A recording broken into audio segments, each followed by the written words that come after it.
What's up guys, it's Dex here with another video, and today I would like to do something different. I would like to take a look at my favorite deck from Hearthstone called Renolock. I'm sure some of you already know about it. It's a very common deck and it shines because it's been around for a long time with not so much tweaks. So in this video I would like to take a closer look at the strategies and some other things like matchups and pros and cons with which I would like to start. So one of the one of the best things about Warlocks in general that they have best one of the best hero powers in the game. You know, it's a life tap. I'm sure all of you know about it. It's it's a hero power for 2, of course, like every other hero power, which deals 2 damage to you and draws you a card. Now, it's really powerful, not only for top decking wars. If you are not low on health, you can basically have two chances for top deck. You know, one for regular every turn draw, and then from your hero power. Also, it helps you getting to your combo pieces or things you need. Another good thing about Warlock, this might target the Reno Warlock, is that they have good amount of AoE clears and single target removals. It's pretty simple, you know, games are won by clearing the board, at least in in constructed, you know. If you don't have a board, you are on your way to doom, unless you are shaman and you can do 50 damage from hand. Eh. Anyways, you know, you have such things as hellfire, shadow flame, and most most you know, the most important is siphon soul and also twisting nether. These 4 spells are core of Reno Warlock, and this deck shouldn't be built without them.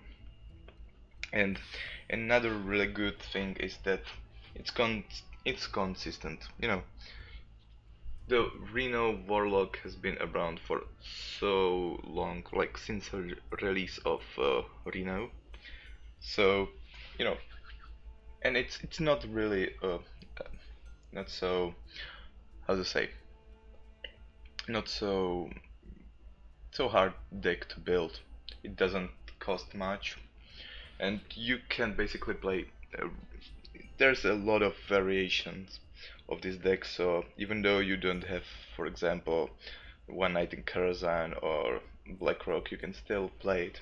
As you can see, I made a few tweaks, so a regular player without, you know, you just have to have the core of every expansion to play this. And I didn't include any of the One Night in Karazhan stuff, so it's pretty cheap and tolerating. So next thing I would like to look at its downside of Reno Warlock. And the first thing is that you are really vulnerable to burst. You know, when you're since your hero power does damage to you and you are playing against, for example, Hunter, which is known for their greed to face, and you know what, they are not supposed to do anything else with their hero power, which deals 2 damage to your face. You you find yourself really quickly low in health, which can be really game changing and sometimes game deciding, since you sometimes don't have good comeback mechanism, which leads me to another point of easily gets behind. Yeah, you know, maybe this is like really obvious thing, but when you don't draw anything of your early game, depends on matchup, we will talk about it later, but when you don't have a good mulligan or starting hand, you are really going to you're really going to feel the doom of other classes, as we will talk about later. And it it takes one hell of a player to deal with that situation. And the last, that doesn't have to be con, but requires analysis and some amount of prediction. Now, what I mean by that is that you have to quickly recognize what kind of deck is playing against you in order to predict their plays and their combos and their card curve. Because if you play, for example, against Warlock, you have to quickly decide how to play against it, dep depending on if the opponent is playing Reno Warlock or Demon Warlock or Zoo Warlock. You know, whatever archetype is around at the time you're playing it. And it can get tricky. It always isn't really, easy. I find myself often kind of misreading the opponent and then getting behind often, and it sometimes it results in a very harsh loss. So, with that out of the way, I would like to move on to some kind of playstyle you will be aiming to. So, it the playstyle all depends on if you're playing against aggro or control or mid-range decks. So I will start with aggro, and the game starts with your main hand. Now you will try to mulligan for early minions and clears.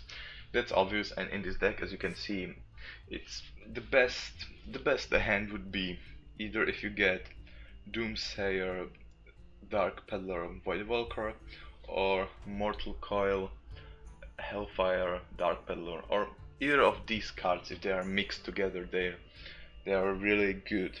So you're usually looking for Hellfire. That should be in both hands, or both, for either aggro, control, or mid-range. And then the Voidwalker should always be in aggro, and Dark Peddler is also great against all three archetypes. Now, you I know this will sound very dumb, but you have to try to keep yourself above 15 health if you can.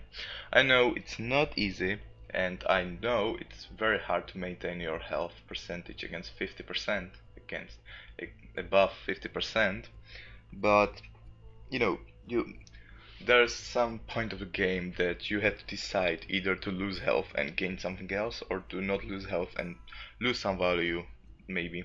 But as I say, if you're playing against aggro or combo, some kind of combo, you have to predict and read opponent, and you know, taking risks is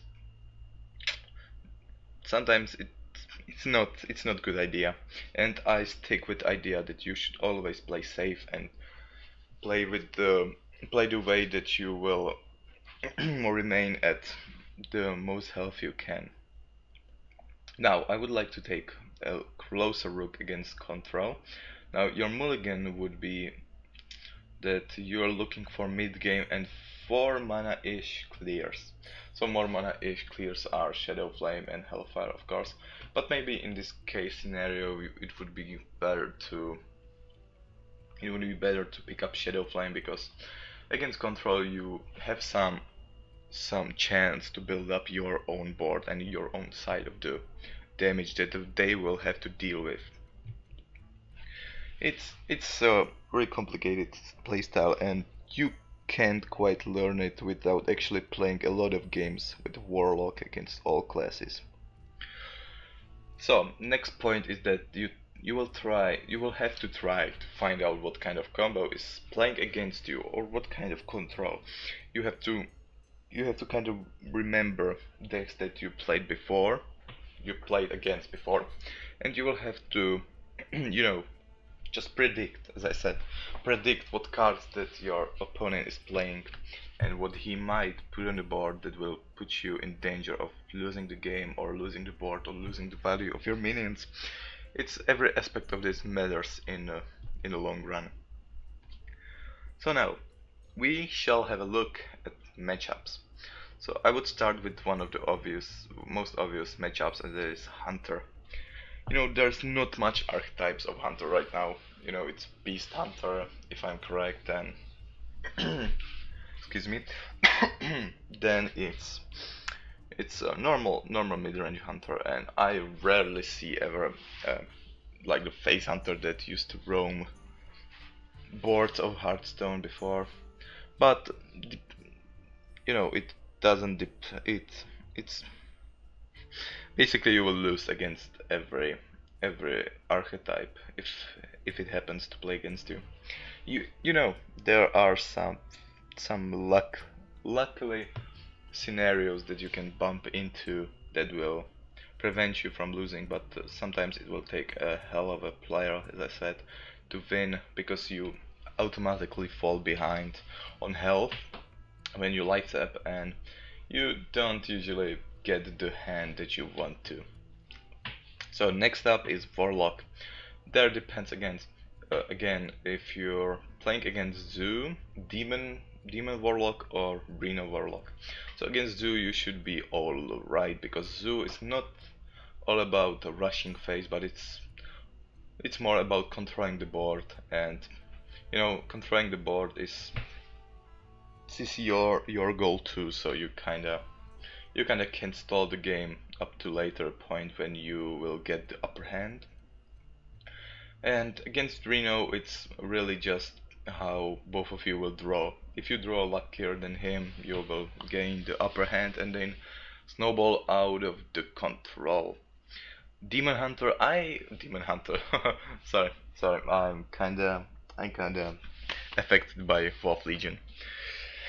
Against Demon Warlock, you will I haven't bumped into Demon Warlock in a while, so I really don't know what to do against him. I guess that you just have to remove his threats from the board and prevent him from snowballing one demon out of control, so you can't actually do nothing with him. So next up is Mage. Tempo Mage is a really complicated deck, and depends how his draws will be. But usually, if you have some kind of early game already on the board, you will be alright. You just have to be careful with your health, because one good Flame Walker, Arcane Missiles, First Bolt turn, and you're down from 30 to 15 health, and that's problem. Next up, Priest. Uh, you don't have to worry about Priests. Till the expansion hits, I think that Priests will be unplayable, and are unplayable. And if you bump into one, they will be experimenting, and you should always just keep their threats out of the board, since they have no kind of burst or good clears against you. So another class, Warrior. Warrior is usually a very aggressive card class, and it should be handled with ease. You know, if you're not rushing into things, you should override him, since his armor won't be mandatory, with the fact that you have some of the very good minions in late game. If you can see Ragnaros, Lord Jaraxxus will spawn things, and Mountain Giant is a really good thing about him. Now with the execute kinda nerfed, it's really even better than ever. And yeah, there's really nothing more to say. So next up is Druid. Druid. The only archetype of Druid that I've seen in a while is Beast Druid. With one night in Karazhan, their strength increased. And a lot of players think that, they think it's true, so they rightfully play Beast Druid because it's very strong with the Mogushan Warden, the 5/5 for 6 mana that copies the beast with all of the beast's effects on it. So it's a really powerful spec or archetype now. But you know, it depends. You usually fall behind really quickly because of the early game and buffs. So you you will struggle against them. Let's be real. And Ram druid are tricky. You Neither of you should have upper hand, and you both have more late game revolved, decks. So you should be all right most of the time against Ram druid. So another one, paladins. I haven't seen any paladin in the last like 100 of my games, so I'm afraid I can't tell you much like what to do against paladins. But I think that with their now the curator dragon-ish archetype, you will kind of fall behind because they have a fast-paced deck, like as well as hunter or warriors, some kind of warriors, and yeah, there's really nothing much to it. So next up, rogues. Hmm. You hope not to bump into a mill rogue, some kind of troll, or a really serious mill rogue. Actually, mill rogue will be another deck I will take a look at. But um, anyways, the rogue. If there's one archetype that always caused me trouble, and that's Maligos Rogue. That always killed me when I was like 28 health up. You know, it's really cheesy deck, and there's no specific specific defense against that, like other than maybe bursting it down. But this deck doesn't really do good job at bursting people down in early turns. So you will struggle against um, like specific archetypes, but you should be alright against the trolley types that will occur now at the end of the season. And the last one is Shaman. Shaman, the most overpowered class right now due to his 7/7, 3/4, and 5/5 for 6 mana reduced by totems. It's a ridiculous class, and it's so much OP that it's disgusting. And every class now struggles against Shaman, so you will too, and you will struggle hard because of their hard early game, and you don't have enough removals for it. Okay, and so now I would like you to continue with me, and we shall have a look at a game. It's only rank 20, but we might see how the game works, and I will try to explain every my move against the opponent. That will hopefully be something serious and not some kind of troll. I haven't been playing much lately because I didn't have time, so sorry for my rank. I hope next season we will. Okay, next season we will climb higher. So that was the match, I guess. Let's queue for another. And I hope it will be Hunter, so I can show you how struggling you will be, because you always learn from losses more than from wins. So worthy opponent, okay. And now to Murgle the Oracle's Shaman. As I said, I will be struggling against Shaman, and it will be mid-range, so I will keep Dark Peddler and Doomsayer. Doomsayer is so OP right now. Like everything is used, every control or like survive type-ish deck is using it. As you can see, we get our buddy Reno Jackson, so in case of anything going terribly wrong and we will end up at 1 HP, this guy is here to save the day.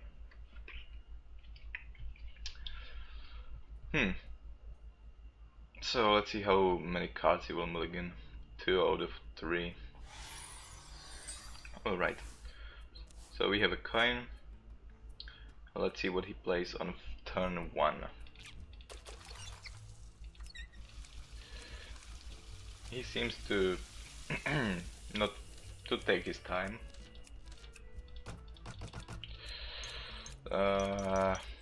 Come on.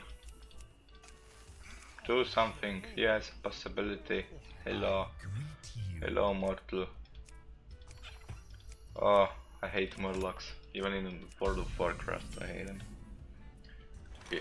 Oh, so here's one of the MVPs against Shamans. Swamp Ooze. You know Doomhammer? Yeah, 2/8, Wind Fury, 5 mana, Overload. Kills you, 2 turns. Yeah, that. This is bellissima. This is counter le countress. Nothing is better against it than this. As we can see, he opens up with Threat of the Air Totem. We'll just play Dark Peddler and see what we get. Now, there's a tough choice between Flame Imp and Possessed Villager, but for the sake of anything that will come, I will play Flame Imp right on the coin. And next turn, if he plays Totem Golem, maybe if he top decks it, I don't know. We can kill it with Mortal Coil. Oh, I can't speak English today. Farsight. Oh, so this looks like a Malygos Shaman. So we will try to burst it down before he will have a chance to unleash his burst against us. As you can see, we have a nice curve, and if we don't carve out in later stages, we can always use our hero power to find the answer we need to, or answers, or the initiative we have to play. So this will be the card he drew from the far side, if I'm correct. Oh, hello! 4 mana 7/7. Anyone? So now we are one turn away from Big Game Hunter, and I think I will just draw a card and force him to trade on if you know, trade or hex. I will be good if it either, but since he has 3 mana, he won't be able to do much. And yes, he will trade. Yeah, I'm fine with that. He will be overloaded for 1 next turn, so he will have only 5 mana. Now I will play it safe. So we sacrifice our Big Game Hunter to this, but he will lose a whole lot of health. You know, the fact that he's lower in health after playing for mana 7/7 is wonderful. Yes.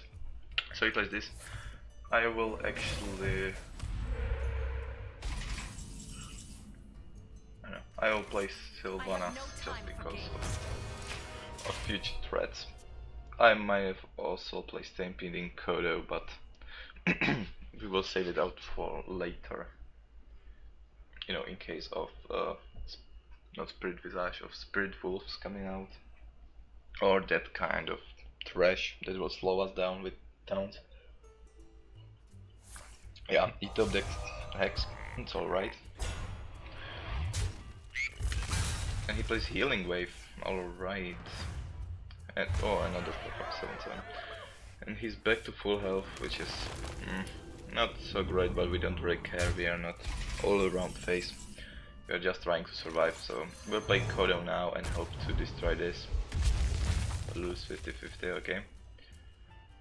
I don't know. I maybe had to play Zeus last turn, but now it doesn't matter. So we will just light up. We have 2, 4, 6, 8 cards in hand. It will make a good Twilight Drake later, next turn, or Ragnaros. We will see how he plays. I hope that he won't do anything stupid. I know that he has 1 more 7/7 in his deck. I hope he won't throw it this turn.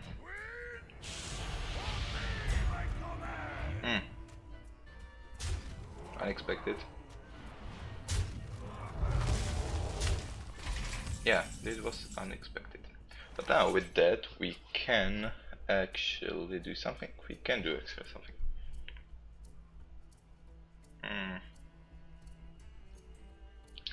What do we do? What do we do? What do we do?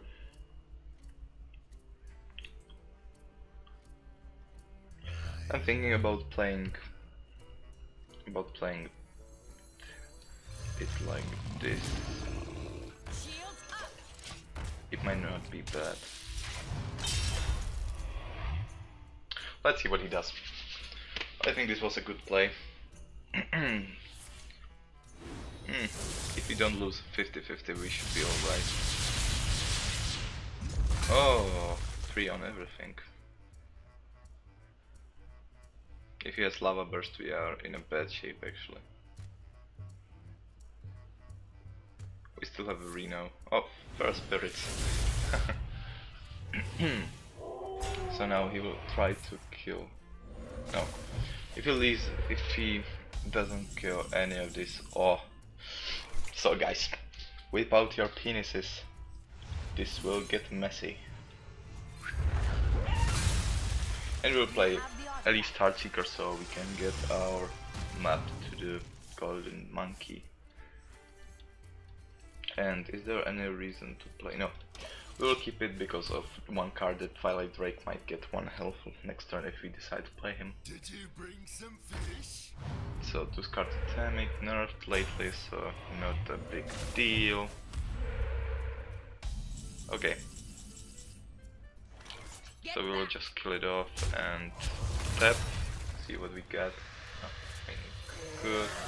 We'll play this so we can negate some damage on our other minions. No, we are still keeping our good removals, Shadow Bolt, Siphon Soul, and our healing option, good burst option. We have everything we need right now. He uses another Hex, which is his second Hex, so Ragnaros will be left uncontested if you play him. No, I would like to see a Hellfire. Oh, this is even better.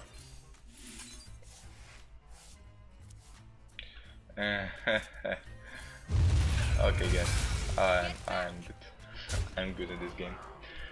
We'll leave everything. I won't tap now because 14 health is kind of dangerous place to be around against shaman that, you know, from the beginning seemed like a melee ghost shaman, so he still might have some kind of surprise for me. What elemental?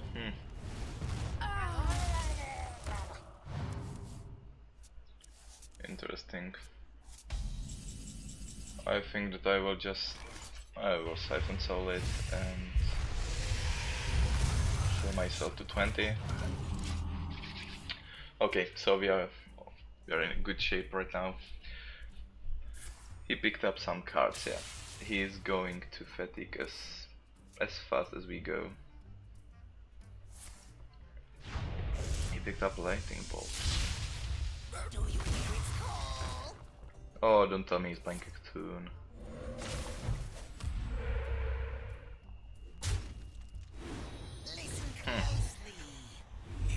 Okay. Oh, nice pickup. Nice, so nice. This was a really good top deck. 3 minions at 6 health, 4/4 on the board. He's 7 mana, which, yeah. Okay. I didn't say anything. We will have our 25%. Will we? I think we will. We won't tap because of the 7/7, but we might succeed here. No face. Oh, now I'm kind of scared. 10 mana. If he over greets and plays Cocoon right now, I would be glad.